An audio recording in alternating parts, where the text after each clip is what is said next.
Telugu state లో ఒక hot bit ఉంది, మంగ్లీ ఇష్యూ నడుస్తున్నది. సిఐడిలో 62 కేసులు ఉన్నాయి, అటు హైదరాబాద్ లో ఉన్నాయి, సైబరాబాద్ లో ఉన్నాయి. దీనికి సంబంధించి అసలు మనం ఏం చేయబోతున్నాం? ఎందుకంటే మంగ్లీ అంటే ఒక సీరియస్ ఇష్యూ కాదని వదిలిపెడుతున్నారు, కానీ కొన్ని వందల మంది రోడ్ల మీదకి వస్తున్నారు. What is strategy? అది దాని గురించి నాకు పూర్తి సమాచారం లేదు.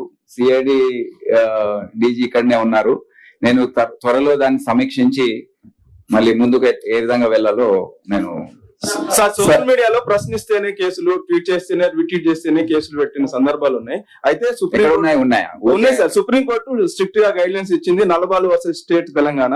దీనికి సంబంధించి కర్ణాటక కూడా సుప్రీంకోర్టు మార్గదర్శకాలని అమలు చేస్తుంది, కానీ తెలంగాణ అమలు చేయడం లేదు. దీని గురించి అమలు చేస్తాము, దాంట్లో ఏముంది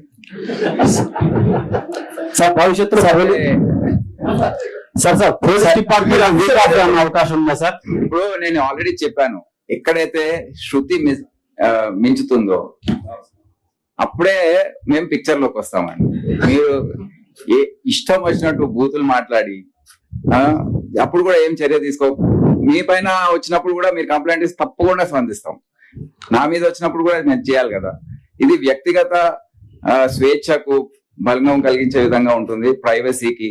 అది మన రాజ్యాంగంలోనే ఉంది. సో తప్పకుండా మీరు ఎటువంటి అనుమానాలు పెట్టుకోవద్దు. మా రియాక్షన్స్ అన్ని కూడా మీరు చూస్తారు ఏ విధంగా ఉంటాయో. It will be very reasonable. And మీరు కూడా ఆ వీడియోస్ చూసినప్పుడు మీకు అనిపిస్తుంది అవును దీంట్లో యాక్షన్ తీసుకోవాలని.